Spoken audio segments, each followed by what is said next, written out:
खास दास की आस बस श्वास श्वास परवास, पार्श करो मत दास को उदासता का दास। ना तो सुर सुख चाहता शिव सुख की ना चाह, तब तुति सरवर में सदा होवी मम अविराम।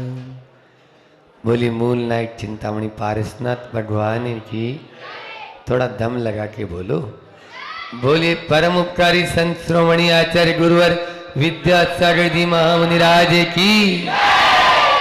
पहले ही बोल लेते।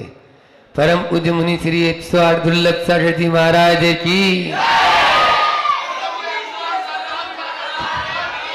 अच्छा नहीं, चलो वर्णमाला की इस प्रवचन माला में आज अपन तीसरे व्यंजन के ऊपर चलते हैं। रोज नए नए व्यंजन आपको परोसे जा रहे हैं ताकि आपका स्वाद भी बना रहे और हजम भी आपको होता चला जाए, आपको अजीर्ण न हो, ऐसी भावना के साथ में। क्योंकि उपदेश पात्रानुसार ही होता है। पात्र के अनुसार उपदेश देंगे तो उसको आप ग्रहण कर पाएंगे, और पात्र के अनुसार उपदेश नहीं देंगे, अभी हम अध्यात्म खास पूर्ण अध्यात्म की ओर ले जाएं या निश्चय की पूरी बात करने लग जाएंगे या समय सार की उन कारिकाओं को मैं अर्थ समझाने लग जाऊंगा, तो आधे ऊँगेंगे, आधे सोएंगे और आधे बातचीत करेंगे, तो गड़बड़ हो जाएगा। इसलिए अपन को वर्तमान जमाने के अनुसार उसकी स्पीड में चलते हुए अपनी बात को परोस देना है, ताकि वो सोचने पर मजबूर हो जाए कि अब मुझे क्या करना चाहिए। आज बात ग की है और ग में सबसे अच्छा है, अपन मेरी भावना में बोलते हैं, गुण ग्रहण का भाव रहे नित, दृष्टि न दोषो पर जाए। तो गुण की बात आज अपन करेंगे। संसार पर जब दृष्टि डालते हैं, कोई भी चीज अपन को दिखती है उसमें उपयोगी भी होती है और अनुपयोगी भी होती है, लेकिन हम क्या करते हैं, उन चीजों में उपयोग खोजते हैं।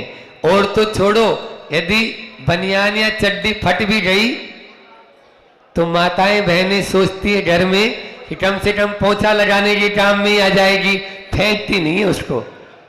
जब आप फटे हुए कपड़े को इतना संभाल के रख गए हैं तो फिर इंसान की तो बात ही क्या है, उसमें तो गुण होते ही होते हैं।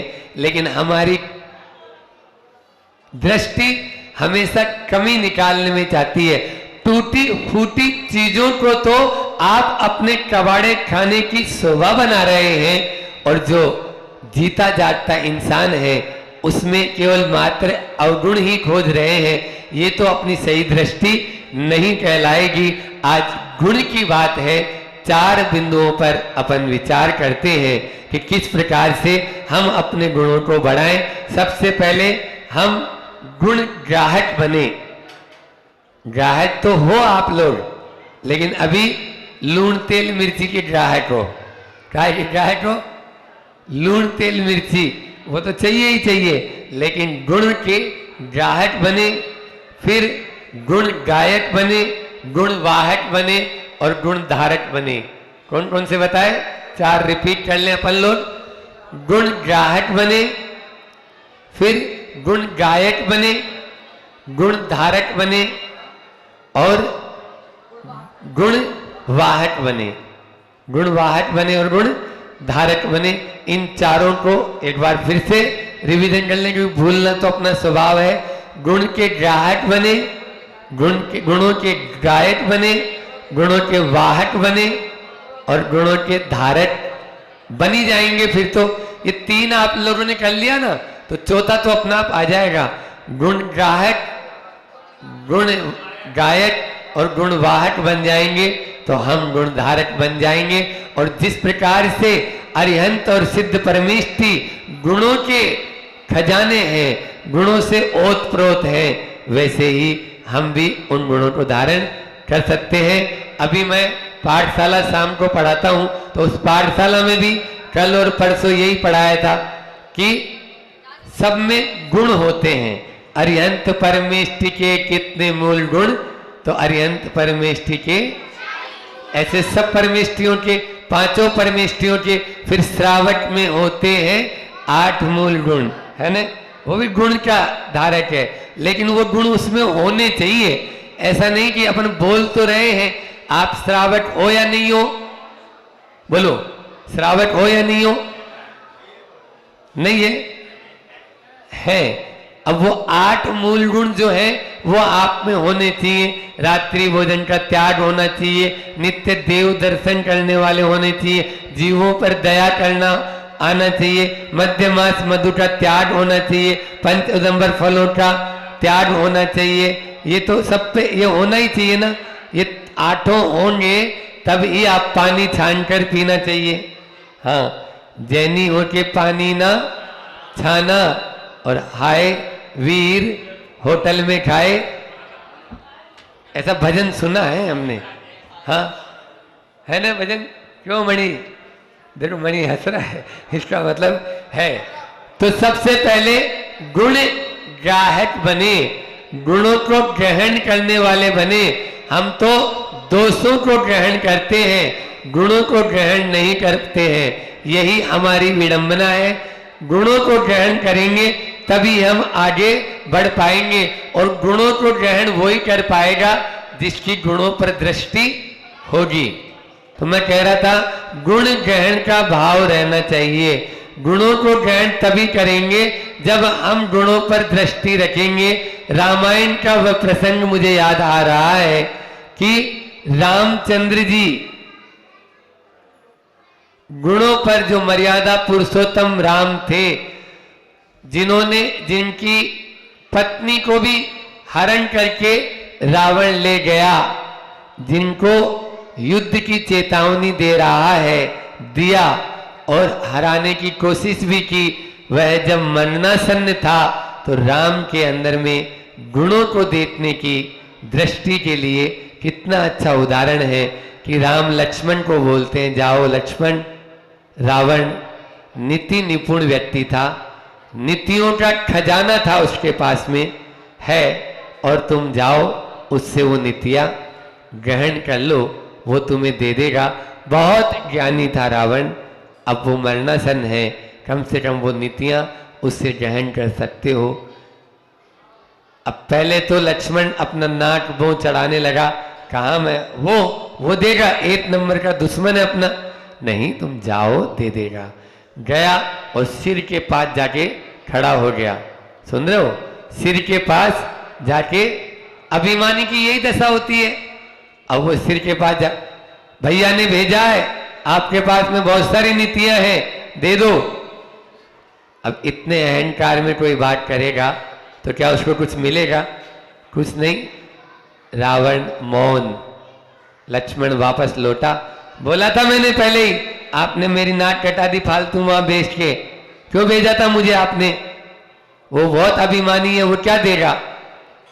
तब राम समझ गए कहाँ खड़े हुए थे, बोले सिर के पास ऐसे नीतियां नहीं ली जाती, किसी से ज्ञान प्राप्त किया जाता है तो विनय से प्राप्त किया जाता है, अहंकार से नहीं।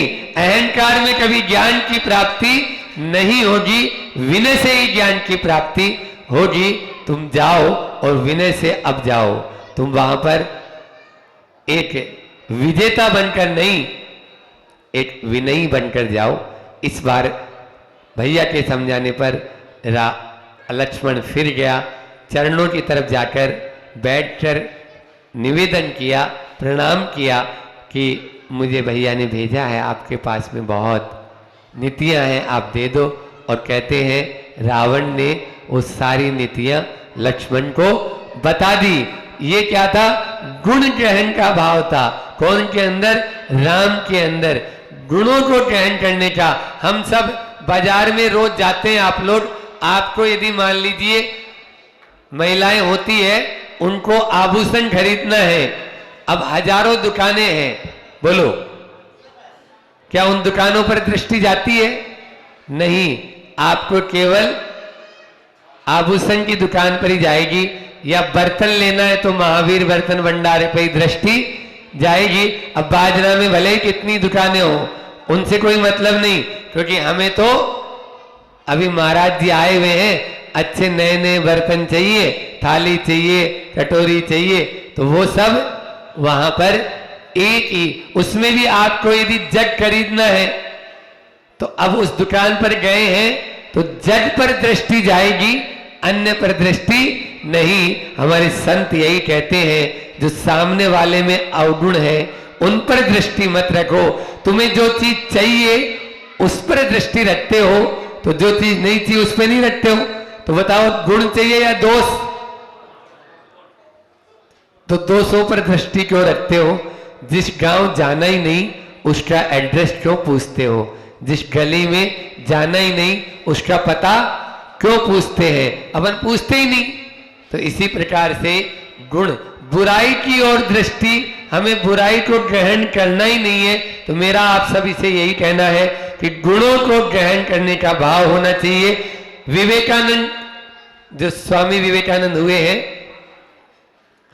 विश्व धर्म संसद का एक बहुत बड़ा सम्मेलन हुआ था शिकागो में, है ना।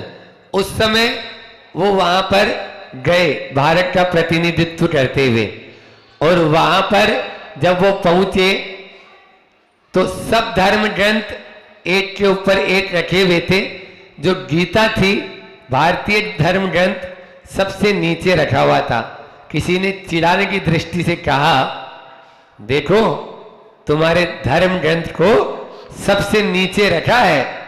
अब विवेकानंद तो विवेकानंद थे, बात विवेक की करते थे, और दोष निकालने की बात तो है ही नहीं। वो तो गुण को, हाँ बिल्कुल ठीक रखा है, बिल्कुल ठीक रखा है। सामने वाला पानी पानी हो गया, हमने तो इनको चिढ़ाया था और ये चिढ़े ही नहीं। बोले ये बिल्कुल ठीक रखा है, क्योंकि ये सबका फाउंडेशन है, गीता सबका फाउंडेशन है, इसलिए ये नीचे रखा गया है। बाकी सारे धर्म ग्रंथ उसके ऊपर रखे गए हैं। ये है गुण ग्रहण का भाव। फिर दूसरा है, गुणों के गायक बने, गायक नहीं, गायक तो बनना ही है, गायक बने, गाने वाला। जैसे अपने मणि भैया कितना बच्चा अच्छा गाते हैं ना यहाँ पे। तो गुणों को, अभी अभी अपन ने आचार्य श्री जी की पूजा की, उसमें क्या किया अपन ने? आचार्य श्री जी के गुणों का गुणानुवाद। पूजा का नाम ही यही है। पूजा किसे कहते हैं? भगवान के गुणों के गुणानुवाद को।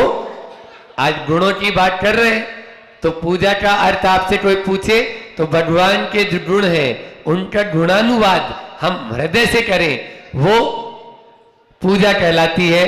इसी प्रकार से हम गुणों के गायक बने, दूसरों के जो गुण हैं, अपने गुणों के गायक नहीं। हम क्या करते हैं?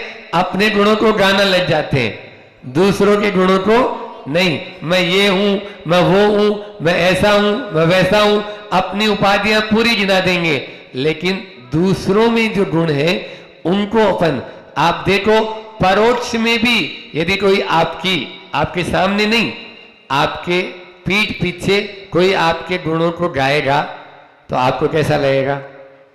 बहुत अच्छा लगेगा। और हम क्या करते हैं? एक बार ऐसा हुआ, आते ही अक्सर रोज प्रतिदिन आहार के बाद में तीन बच्चे थे, उनके माता पिता भी साथ में आए, तो दोनों बच्चों के तो गुण बता दिए, दोनों बच्चों के गुण तो बता दिए माता पिता ने, बच्ची के नहीं बताए। छोटी सी बच्ची 5 साल की, अब वो बिल्कुल इमोशनल हो गई। देखो गुणों के गायक, तब वो तुरंत भांप लिए माता पिता, और उन्होंने बच्ची के लिए बताया, नहीं महाराज जी हमारी बच्ची भी बहुत अच्छी है। इस प्रकार जब कभी भी आप कहीं पे भी जाएं तो अपने बच्चों के अवगुण दूसरों के सामने न बताएं, उसको एकांत में बताएंगे तो सुधार हो जाएगा, ठीक है ना। और उनके जो गुण हैं उनको अवश्य बताएं, जिससे उनको प्रोत्साहन मिलेगा। बंधुओं, प्रोत्साहन वह खुराक है जो मरणासन में भी प्राण फूंक देती है। प्रोत्साहन वह खुराक है जो मरणासन में भी प्राण फूंक देती है। इसलिए हम गुण गायक बने। तीसरी बात है गुण वाहक, गुणों के वाहक बने। आप अभी दोष के वाहक बने हुए हैं अपन लोग। अपन क्या करते हैं, धुआं फैलाने में एक नंबर है, सुगंध फैलाने में नहीं। धुआं तो जहां कहीं भी आग लगा के दूर हटी जाएंगे, फिर धुआं होता रहे, कोई दिक्कत नहीं। ऐसा नहीं, आज जो सोशल मीडिया है वो यही काम करता है। अभी वर्तमान में जो व्हाट्सएप है, फेसबुक है और इंस्टाग्राम और अन्य अन्य क्या क्या आते हैं, और भी आते हैं ना, तो ये टेलीग्राम वादी, तो इनके माध्यम से केवल मात्र जो अवगुण है या दुर्गंध है वो तो जल्दी से फैल जाती है, और गुण कोई अच्छे वाले नहीं। मैं आपको बोलूं भैया ये प्रवचन है, आपको 100 लोगों को आज शेयर करना है, करोगे आप लोग? कोई नहीं महाराज, बोले कोई सुनता ही नहीं है महाराज, बस वो आपके यहाँ सुन लिया हमने, बहुत है। ऐसा नहीं है, सुनने वाले बहुत हैं, लेकिन उसको फैलाना भी आपका ड्यूटी है, आपका कर्तव्य है। ये है गुणवाहक। गुणवाहक बनेंगे तो निश्चित रूप से आप कर्मों की निर्जरा भी कर पाएंगे। जैसे एक अगरबत्ती छोटी सी अपन छोटे से कमरे में जलाते हैं, लेकिन जो हवा है वो जिस ओर जाती है उस ओर ही उसकी सुगंध फैलती रहती है, फैलती रहती है। तो सुगंध को फैलाने का काम अपन को करना है, गुणों को फैलाने का काम करना है। जब जब हम दूसरों के गुणों को फैलाएंगे, अपने भीतर भी वो गुण आएंगे, वो गुण आएंगे। इस प्रकार से गुण ग्राहक बने, गुण गायक बने और गुणवाहक बने, तो गुण धारक अपन जरूर बन जाएंगे। गुणों को धारण करने वाले बने, अपन अवगुणों को धारण न करें। अवगुण तो अपन देखते हैं, दूसरों में क्या अवगुण है उसमें अपन माहिर है। एक बात और बता दूं, जब गुणों की चर्चा चल रही है तो हमें अवगुण सुनने का एक बहुत अच्छा गुण है। कोई दूसरों के दोष कहे और यदि अपन उसमें सुनने में लग जाए तो बहुत ही मस्त मजा भी आता है, और उसमें थोड़ा सा मसाला वगैरह डाल के अपन दूसरों को परोस देते हैं। इसलिए कोई भी आपको यदि अवगुण सुनाए किसी दूसरे के, तो कभी भी नहीं सुनना है। आप तुरंत उसको बोलो, क्यों भैया, क्या मुझे कूड़ादान समझ रखा है क्या? कचरे का जो डब्बा है वो समझ रखा है क्या? तुम दूसरे का कचरा मेरे यहाँ डालने आ गया, तुरंत उसको एक ये जवाब दे दो, तो वो चुपचाप मौन हो जाएगा, या वहां से खिसक लो या अपने कानों में उंगली डाल लो। हम देखते हैं त्यागी व्रतियों में भी ये भावना आ जाती है, और एक दूसरे के, ठीक है, अपन दूसरे के अवगुण किसी दूसरी दृष्टि से कह रहे हैं कि वो अपन में ना आए तो अलग बात है, लेकिन हम तो उसमें रस ले लेकर कहते हैं। इसलिए ये दूसरों के जो दोष हैं, दूसरों के जो अवगुण हैं, उनको देखना या उनको सुनना, ये भी हमारे अंदर में दुर्गुण है। इस दुर्गुण से भी हम बचे, इसलिए अपन को गुण की ओर ही हम दृष्टि रखेंगे। आप देखिए, कोई भी ऐसी वस्तु नहीं है जिसमें गुण न हो। एक नीतिकारों ने एक श्लोक बनाया है, उसको बोलकर अपनी वाणी को विराम दूंगा। अमंत्रक्षरम नास्ति नास्ति मूल मनोषधनम, अयोग्य पुरुष नास्ति योजकस्तस्तु दुर्लभ है। बहुत सुंदर श्लोक है नीति का, कि ऐसा कोई शब्द नहीं जो मंत्र ना हो। एक एक शब्द मंत्र है। आप देखिए बीजाक्षर है हमारे, तो ऐसा कोई शब्द नहीं जो मंत्र ना हो, ऐसी कोई जड़ नहीं जो औषधि ना हो, ऐसा कोई पुरुष नहीं जो योग्य ना हो। सब योग्य है, और इसीलिए केवल मात्र दुर्लभ है। तो वो क्या है? योजक है। उसको केवल काम में लेने वाला। बंद घड़ी भी दिन में 2 बार सही समय बताती है। आपकी दृष्टि गुण पर होनी चाहिए। यदि वो 6 बजे बंद हुई है तो सुबह 6 बजे देखो, आप बिल्कुल सही समय बता रही है, और शाम को 6 बजे देख लेना, बिल्कुल सही समय बता रही है। इसलिए जब बंद घड़ी में भी गुण है तो हम तो चालू घड़ी हैं, हमारे में गुण क्यों नहीं है? अपने गुणों को, दूसरे के गुणों को देखें, तभी हम आगे बढ़ पाएंगे। इतना ही रखते हैं, समय भी पूरा आप लोगों का हो चुका है। बोलिए अहिंसा परमो धर्म की। आचार्य गुरुवर विद्यासागर जी महामुनि राजे की।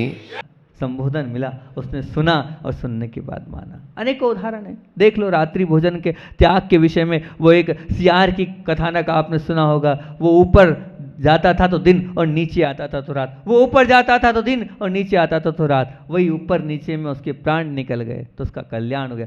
सुना था उसने, कहीं पढ़ा नहीं था, गुरु मुख से सुना और बात मान लिया कि रात्रि में मुझे नहीं खाना। अनेक उदाहरण, शेर का उदाहरण देख लेना, उसने कहा भैया मैं क्या करूँगा, मेरा सबका त्याग है। सूखे पत्ते खाता था, सूखे पत्ते खा खा कर उसने अपना अंत समय निकाला और समाधि मरण किया। वो त्रियंचों ने अपना कल्याण कर लिया, और आज सुनने के बाद अपना कल्याण नहीं कर पा रहे हो। साक्षात उनको तो सुना नहीं रहे, आपको साक्षात सुना रहे हैं, फिर भी आप नहीं कर पा रहे हो तो बहुत अच्छी बात है। क्या कर सकते हैं, पंचम काल की महिमा है। नहीं मानना तो मत मानो, मान जाओगे तो कल्याण हो जाएगा। तिर जाओगे आप सुनवा वालों, तो ध्यान रखना, सुनने से जीवन में शांति जरूर आती है, लेकिन वह करने से, मानने से जीवन में कांति आती है। याद रखना सुनवा वालों, आप लोगों के लिए स्पेशल 2 घंटे मेहनत करके चिंतन किया है, पूरा लगा हूँ। सामायिक से उठा था और 1.5-2 घंटे पूरा आप लोगों के लिए दिया है मैंने, और उसके चिंतन करके पूरा खरी मेहनत करके खून बिल्कुल पसीना पसीना होकर लिखा है, और आप लोगों को सुना रहा हूँ मैं। दूसरी बात, नकली जीवन जीने से, नकली जीवन जीने के कारण क्या हो रहा है, असली भगवान हमें नहीं मिल रहे। वो भगवान क्यों नहीं मिल रहे हैं, विचार करो, आखिर क्यों नहीं मिल रहे हैं। हमारा जीवन हम उठा के देखें, हमारा जीवन नकली जीवन है। आप असली जीवन जी ही नहीं रहे हैं। आप बात तो करते हैं असली की और जी रहे हैं नकली जीवन। बताओ, आप भगवान की पूजन कर रहे हो, असली भावों से कर रहे हो क्या? अरे नकली भाव हैं आपके, वहाँ पूजन तो कर रहे हो आप, लेकिन पूजन में कहाँ आपके भाव लग रहे हैं? एक एक जो वहाँ पे स्तुति में जो एक एक बात लिखी है, वहाँ तक आपके भाव पहुँच पा रहे हैं क्या? तो फिर क्या मतलब निकला? वो भाव आपके नकली हैं, इसलिए वो असली भगवान नहीं मिल रहे हैं। वो पूजन आपकी क्या है, नकली पूजन है। असली पूजन करने वाला तो बिल्कुल ऐसा द्रव्य चढ़ाता है, आप खाते तो बासमती हो और चढ़ाते कौन से हो? बताओ कौन से चढ़ाते हो? हैं? कंट्रोल वाले चढ़ाते हो। अरे तो फिर बताओ वो पूजन असली है कि नकली कहलाएगी? अभी आपकी जो भक्ति है वो नकली भक्ति है। सामायिक में बैठे हो, वो भाव और कहीं के चल रहे हैं, तो वो काय की माला, वो काय के सामायिक, वो काय का ध्यान, वो नकली ध्यान है। इसलिए हम अटके पड़े हैं, इसलिए अटके हैं कि वो सामायिक तो हो रही है और अब मच्छर आया नहीं, और फिर हम मच्छर भगा रहे हैं। तो सामायिक में थोड़ी मच्छर भगाया जाता है, लेकिन हम भगा देते हैं, यहाँ वहाँ हमारे विचार चले जाते हैं। तो अब असली भगवान कैसे मिलेंगे?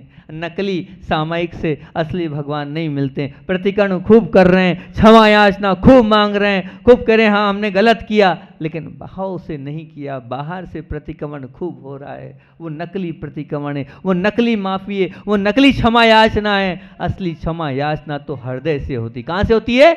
हृदय से निकालो, ध्यान रखना, हृदय से निकालोगे तब जाके कहीं वो असली क्षमा याचना होगी। अभी असली क्षमा याचना हमारे अंदर नहीं है, इसलिए हम असली भगवान को नहीं प्राप्त कर पाए। बिल्कुल एक बात बिल्कुल ध्यान रखना कि हमारे अंदर सब चीज़ नकली, हमारी करुणा नकली है। कहते तो हम हैं, हम क्या हैं? जैन हैं, लेकिन जैन धर्म को पालने के लिए अंदर से करुणा चाहिए। हमारी करुणा भी नकली है। जीवों को देखकर भी हमारे आंख से आंसू नहीं आ रहे हैं, तो फिर काय के हम जैनी? बताओ तो। जैन धर्म तो वो होता है कि जीव मात्र चींटी के लिए प्राण निकलते हों तो अपने हृदय से अरे नहीं मारना, लेकिन आज तो बताओ कितने जीव मर रहे हैं, लेकिन करुणा नहीं है। तो क्या अपन असली हैं?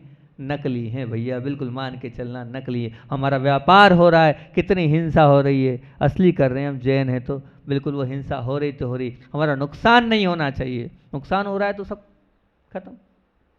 आप हो रहा है और आप कर रहे हैं, ये नकली व्यापार कर रहे हैं। मन में अलग, वचन में अलग। आपके है कि नहीं बताओ? मन अलग वचन अलग, तो क्या अब मन में तो कुछ और है और वचन से आप कुछ और बोल रहे हो, तो असली व्यवहार कर रहे हो क्या? कुटिलता है, नकली व्यवहार पूरा आप संसार से करते जा रहे हो, ये भी तो आपका नकली व्यापार है। पा रहे हैं हमारे अंदर विनय है, कैसी है? दिखावे की विनय, सबके सामने विनय, लेकिन अंदर से विनय नहीं है बड़ों के प्रति। इसीलिए तो हम असली भगवान को प्राप्त, वो नकली विनय हमारे अंदर घुस के बैठी हुई, उस नकली विनय को छोड़ना होगा। जब हम उस नकली विनय को छोड़ेंगे तब हम असली भगवान बन पाएंगे। ये रूप के लिए महाराज जी कहाँ गए? अरे भैया बिल्कुल मैं देख रहा हूँ आज क्या हो रहा है। अब ये आप जो रूप जो रख रखे हो वो भी असली नकली, बिल्कुल नकली। देख लो यहाँ पे बहुत सारे लोग बैठे होंगे, हालांकि गांव है तो यहाँ कम होंगे, बाकी शहर में तो मैंने देखा है, शहर में तो लगभग लोग डाई करा लेते हैं। अरे असली रूप को क्यों छुपा रहे हो भैया? अरे नकली रूप क्यों ला रहे हो? अब असली रूप छुपाते हो आप। बाल सफ़ेद नहीं दिखने चाहिए, बाल सफ़ेद नहीं दिखने चाहिए, असली रूप क्यों छुपा रहे हो? काले क्यों कर रहे हो भैया बाल? ये जो हमारा असली चेहरा उसको रखना चाहिए। लेकिन नहीं, हम क्या करते हैं? मेकअप करते हैं, सुंदर बनते हैं, हज़ारों रुपए ब्यूटी पार्लर में जाके देते हैं, अपने असली स्वरूप को छिपाकर हम नकली स्वरूप को सबके सामने रख रहे हैं। तो जब नकली स्वरूप आप अपना रखोगे तो ध्यान रखना, असली भगवान बिल्कुल नहीं बन पाएंगे, ना मिलेंगे। अब आए तो गुरुजी को नमोस्तु करो, महाराज जी नमोस्तु, पर नमोस्तु में भी असली नमोस्तु नहीं है आपकी। क्या नहीं है? असली नमोस्तु नहीं है। अरे गुरु मुख से जो निकल गया प्राण चले जाए, पर प्रभु गुरु आपने बोला वो तो होगा, तब तो हम मानेंगे कि आपकी ये असली विनय है, असली समर्पण है, असली भक्ति है। सच्चा समर्पण आपके अंदर बचा नहीं है, इसीलिए तो आपको सच्चे भगवान और सच्चे गुरु नहीं मिल रहे। जिसके पास सच्चा समर्पण होगा उसी को सच्चे गुरु मिलते हैं, उसी को सच्चे प्रभु मिलते हैं। आप अपने समर्पण को टटोलो, पहचान करो कि मेरे अंदर सच्चा समर्पण है कि नहीं है, बचा ही नहीं है, बिल्कुल नहीं बचा है। फिर जब आपके पास सच्चा समर्पण नहीं बचा तो सच्चे गुरु को ढूंढने जा रहे हो आप? सच्चे श्रावक आप बचे नहीं हो तो काय को जा रहे हो आप? असली श्रावक भी नहीं हो, ध्यान रखना। महाराज जी कैसे नहीं है? हम तो असली श्रावक हैं। अरे असली श्रावक तो वो होता था जो प्रतिदिन शुद्ध सोले का आहार बनाता था, स्वयं खाता था, सबको। नकली श्रावक हो आप, असली बच्चे ही नहीं हो आप। बचाओ, असली बनना हो तो मैं तो बार बार, महाराज जी भी हमारे बहुत नियम देते हैं, संदान सागर जी, कि भैया अष्टमी चतुर्दशी को कम से कम एक दिन के लिए सच्चे श्रावक बन जाओ और वो सोले का शुद्धि का भोजन बनाओ और पड़गान के लिए बाहर खड़े हो तो आपका कल्याण हो जाएगा। आप असली श्रावक बन जाओ, असली श्रावक बन जाओगे तो आपका कल्याण होगा। अभी जितने हो सब नकली श्रावक हो, बिल्कुल नकली श्रावक हो। मुझे एक बात समझ में नहीं आती है, नकली माल खरीदने में आप बहुत सावधानी रखते हो। नकली नहीं खरीदना, ब्रांड देखते हो, कंपनी देखते हो, पूछताछ करते हो, सब करते हो, और आप अपने जीवन को नकली जीवन जी रहे हो, उसमें आप क्यों नहीं सावधानी रख रहे हो? माल तो आपको असली चाहिए, बिल्कुल परखते हो, सब करते हो, और अपना जीवन जो पूरा नकली जी रहे हो आप, शुरू से सुबह से लेकर रात तक, और जब से जन्म लिया है और जब तक हम मरण करेंगे तब तक का प्रत्येक समय प्रत्येक पल हमारा नकली है, उसमें विचार नहीं है। एक छोटी सी वस्तु जो ले रहे हो आप, वो वस्तु के लिए आप सोच विचार कर रहे हो कि हम असली रहे हैं कि नकली रहे। नकली तो नहीं है। अरे पहले अपने जीवन को तो देखो, आपका जीवन नकली जीवन जी रहे हो आप। उस नकली जीवन को हम जब तक नहीं छोड़ेंगे तब तक हमारा कल्याण ना हुआ है और ना होगा। ध्यान रखना, कभी नहीं होगा। पहचानो अपने उस नकली जीवन को, और उस नकली जीवन के इस नकाब को उतारो। जब ये नकली जीवन का आप उतार लोगे, ये जो आपने वेशभूषा बना रखी है अपनी नकली, उस वेशभूषा को जब तक आप उतारोगे नहीं तब तक आप असल जहाँ पर पहुँचना है वहाँ पर नहीं पहुँच पाओगे। आप असल में जब पहुँचोगे जब नकल को छोड़ोगे, नकल छूटेगा तभी तो असल आएगा। बताओ, नकल नहीं छोड़ोगे तो असली पर पहुंच पाओगे। असली मुकाम पर, असली स्थान पर, असली मंजिल पर, असली जीवन जीने के बाद ही आप पहुंच पाओगे। नकली जीवन से आप वहां तक नहीं पहुंच पाओगे, बिल्कुल ध्यान रखना। और तीसरी बात मैंने आपके सामने क्या रखी? तीसरी बात आपके सामने रखी, वाह की चाह के कारण ही, वाह की चाह के कारण ही हमें दाह की आग में झुलसना पड़ता है। क्यों? हर व्यक्ति को एक ही भूख हैगी कि क्या भूख हैगी? सब मेरी वाह वाह करे, सब मेरी क्या करे? प्रशंसा करे।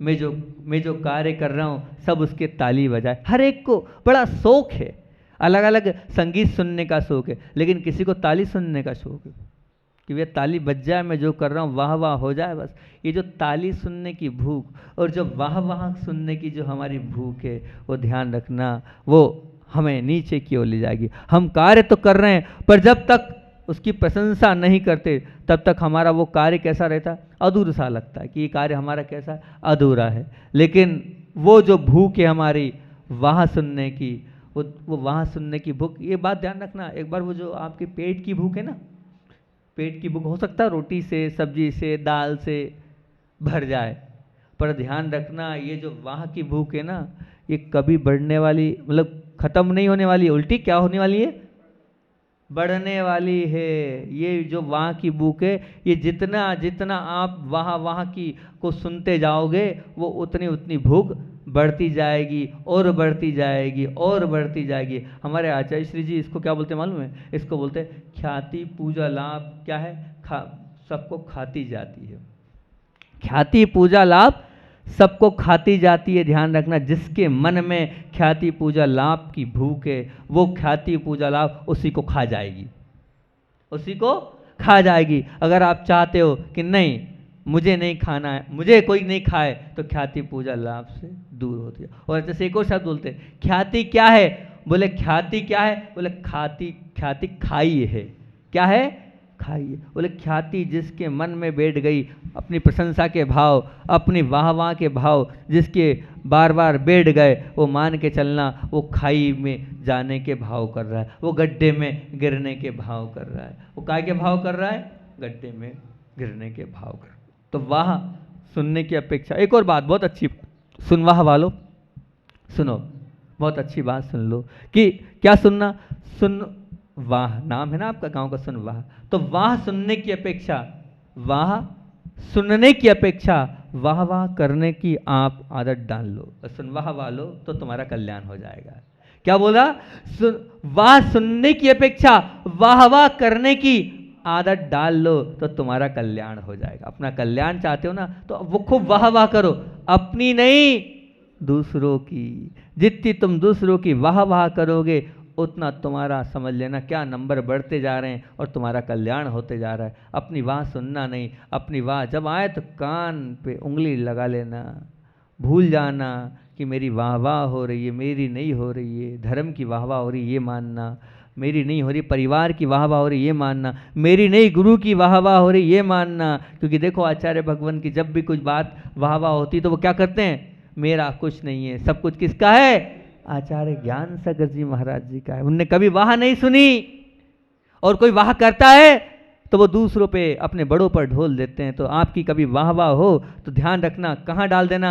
दूसरों पर डाल देना, बड़ों पर डाल देना, पूज्य लोगों पर डाल देना। तो ध्यान रखना वो जो आपकी वाह वाह है वो आपके लिए कर्मों की निजरा के कारण बनेगी। और फिर मैं बोल रहा हूँ, वाह वाह सुनने की अपेक्षा आप अपने जीवन में क्या कर लो? वाह वाह करने की आदत डाल लोगे तो बहुत अच्छी बात है। और अंतिम क्या है?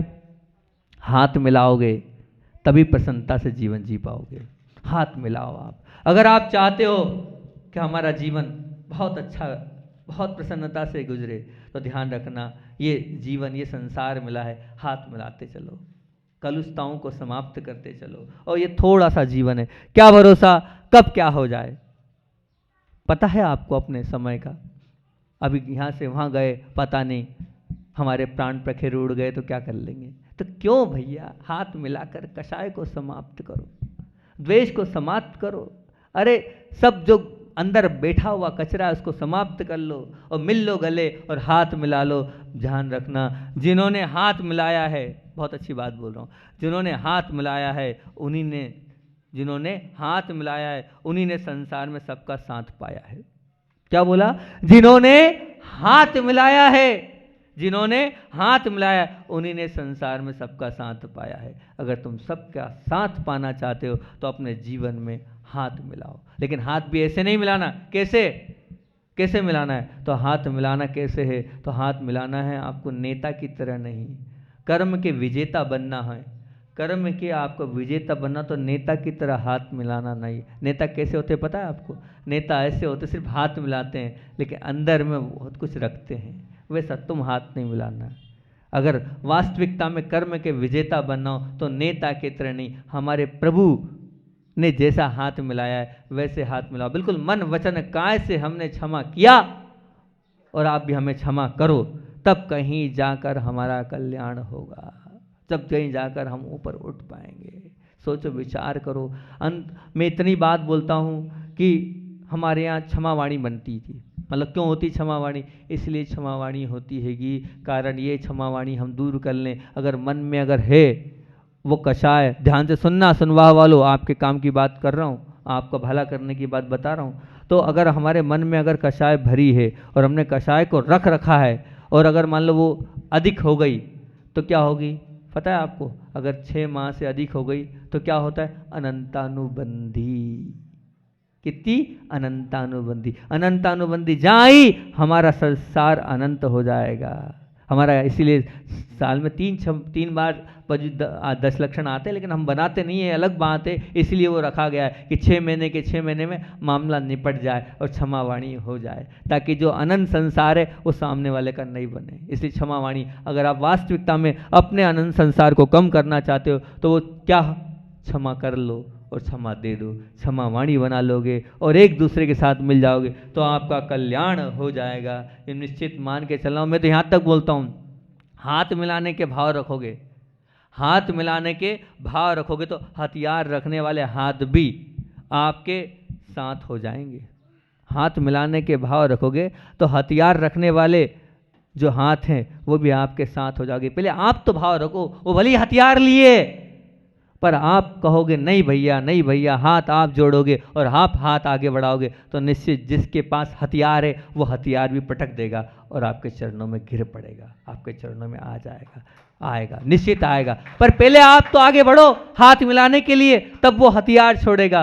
आप खुद तैयार नहीं हो तो वो कैसे हथियार छोड़ेगा? आपके मन से पहले आप निकालोगे तब वो हथियार को अलग करेगा। आपके सबके मन एक हो, क्योंकि ये इतनी मुश्किल से हमें ये पर्याय मिली है। इस पर्याय में भी अगर हमारे मन में छोटी छोटी बातों को लेके कषाय और द्वेष भाव भरे रहे तो हम कहाँ जाएंगे? यहाँ गुरुओं के सानिध्य में भी इसको नहीं धो पाए तो बताओ कहाँ धोएंगे? आप सब अपने इन भावों को निर्मल बनाएं। इन्हीं भावना से आचार्य भगवान विद्यासागर जी महामुनि राज की जय।